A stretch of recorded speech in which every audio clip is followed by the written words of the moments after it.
Welcome back to the Breakfast Show. Now, last week we talked about an event which is actually, unfortunately, ending today, which is the KL Palestinian Film Festival, organized jointly by Viva Palestina, Malaysia and FINAS. And today we want to get a better understanding about the real issues that are actually happening in Gaza and why Viva Palestina is committed to the Palestinian people.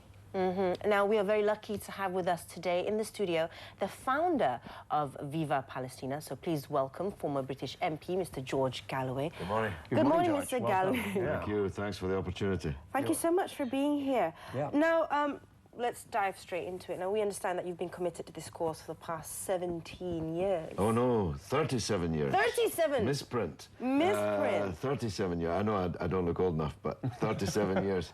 1975, the midsummer of 1975. How did it all start? It's been my life's work, entirely by chance. Right. Destiny, Kismet, Nasib. It was a Palestinian student came to the door of our office. I was a political activist. Small Scottish city, industrial city. I'd never met an Arab, never met a Muslim.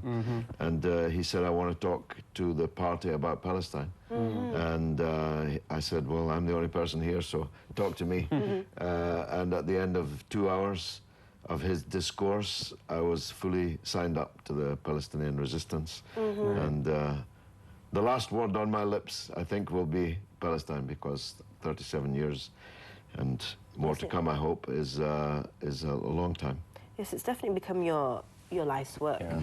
Now, for possibly, I'm sure a lot of people, our viewers also watching, are aware of what's been going on, but some people don't quite know. They know because of the media attention it's been receiving over the past years. You know, we had the flotilla that tried to break the Siege. Yes, break the siege, and that's why people are aware. But maybe not people are aware of how it all started and how long has. Well, that's a good on. point because it's now 65 years. Only the very oldest Palestinian was around when they were driven out of their country, their homes taken from them, and never allowed to go back. And I think you have to focus on it this way. It's a simple act of theft.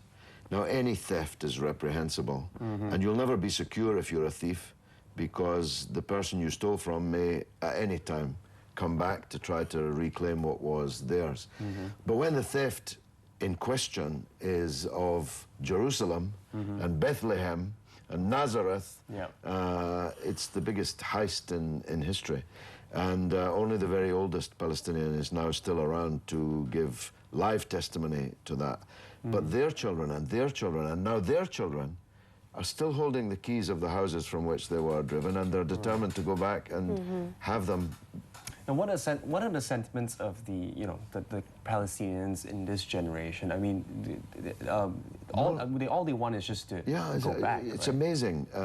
On the Arctic Circle last year, in the northernmost part of the world, I think it was 47 degrees below zero.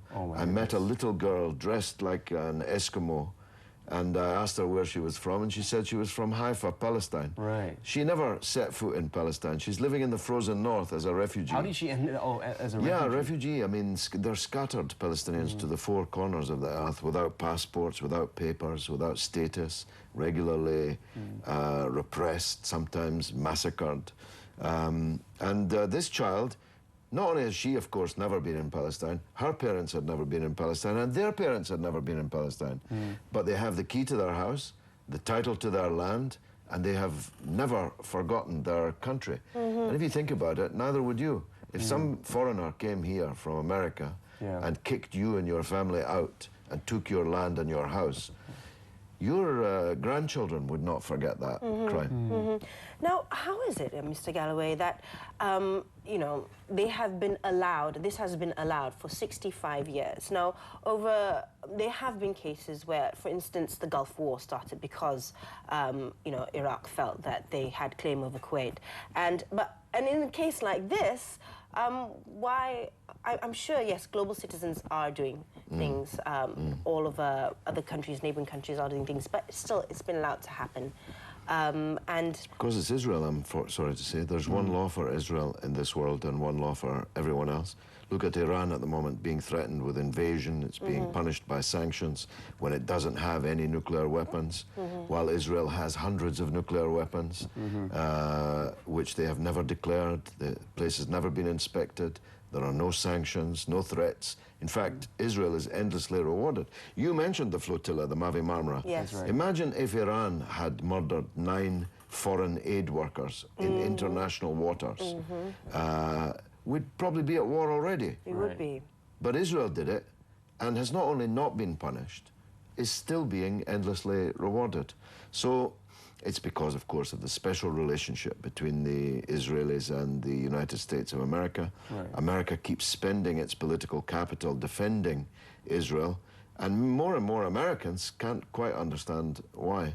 Right. So, okay. And that obviously there's a lot of political implications tied into what's happening and what has been happening for the past 65 years. But what are some of I think the more pressing issue is definitely the humanitarian efforts and, you know, the plight of the people. Well, more than half of the Palestinians are refugees. They're scattered. The lucky ones are here in KL. The unlucky ones have lived for generations now in refugee camps in the Arab countries nearby, which are frankly indescribable. Unless you've seen them, you cannot imagine what these camps are like. Right. Any refugee camp is unpleasant. One that's been there for 65 years is pretty grim. So the refugee problem is a major concern for us. But recently, over the last 4 years, the people in Gaza have been on the roughest end of the stick. They were besieged for no other reason than that they elected a government that the rest of the world didn't like. So we starved their children to punish their parents for how they voted in a free and democratic election. And there's a siege, essentially. The 80% of the people in Gaza are refugees, 80% of the people in Gaza are unemployed, 80% of them are living on less than $1 a day, and 80% of their children, it's a magic number, 80% of their children are either malnourished or undernourished. And we just think that that's immoral. So we've been breaking this siege. Viva Palestina Malaysia has been a major part of that effort. We take convoys of trucks and big vans. We have Malaysian women driving trucks. Big trucks. With your flag, your country's flag, and the Viva Palestina Malaysia logos, breaking this siege, fighting their way through all these difficult roads and miles, and in the case of the previous dictatorship in Egypt, the hostility of the neighboring country. Of course, our next convoy should be much easier because Mubarak is overthrown. We now have an Egyptian parliament which is sympathetic. So we hope there'll be a red carpet for the next convoy, which is coming up very soon, by the way, in May. Okay, Mr. Galloway, we're actually going to take a quick break right now. Okay. And we'll continue this interview once we get back. So make sure you stick around. We'll talk a little bit about this latest convoy and, of course, what you can do. Don't go away.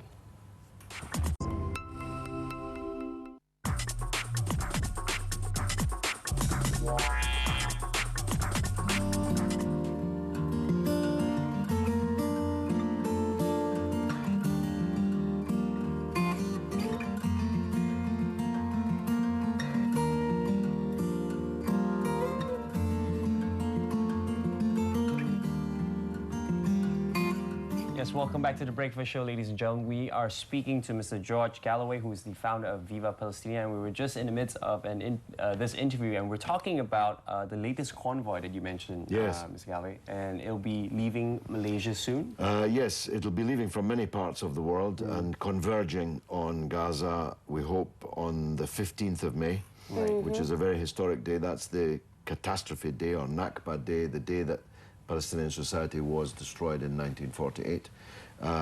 Malaysia has been a big component of all the convoys we've had to date. This is our 6th. And I hope people watching this will support Viva Palestina Malaysia in their efforts. And they're bringing humanitarian aid, food, basically, blankets. we want people to raise enough money to buy a truck or a big van and fill it with the things that are needed.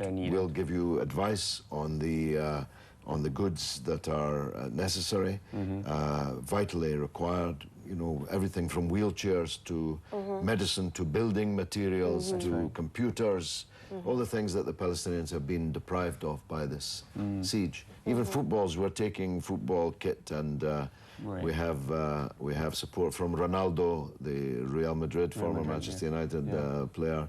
He's backing one of our projects. Okay. In fact, he donated the golden boot that he won to the Palestinian charities. Yeah. Okay. Now, how much would an effort like this actually cost? Well, one truck, 2 people to drive it, and filled with an average amount of aid would be about $20,000 US for the whole trip. That includes a flight from Malaysia to, say, Istanbul, the purchase of the vehicle there, and driving with us through the countries on the way to Gaza. For us in London, we have to drive the whole way. We leave from London and drive through 11, 12 countries. Wow. So how long would that actually take for you to drive? This time, because the dictatorship in Egypt has disappeared, probably about 21 days. Okay. But the welcome in Gaza from the entire population, I mean the entire population, nearly 2 million people came out to welcome our convoys. It's really something. And it'll be good to see the Malaysian flag flying again in Gaza, I'm sure. And how are the spirits of the Palestinians there in Gaza? It's one of the, you know, it is the Holy Land, and it's one of the miracles that can't be rationally explained. The harder they punish the Palestinians, the more they kill, the more Palestinian children are born, and the more determined the people are to resist and to return.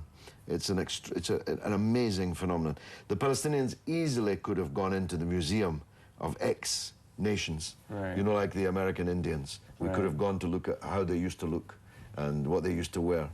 But instead, they have resisted all this time, and they're growing in number. The Palestinians have the highest birth rate in the world, by the grace of God. So in the Gaza war, 22 days, Israel killed 1,500 Palestinians.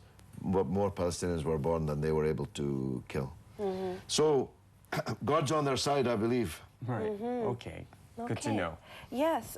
Now, I'm sure a lot of Malaysians actually would like to know what they can do to help. Now, of course, just to remind everyone that the Kuala Lumpur-Palestine Film Festival is happening. It has been happening throughout the whole weekend, and today is actually the last day. I believe the last film is at 7 p.m. This evening. It's the first one starts at 11:30. Now, apart from watching that, for instance, that's what one can do to help. What else can? Well, I think if anyone did watch, particularly Tears for Gaza, they would, first of all, be almost emotionally devastated, but they would, secondly, be determined to do something.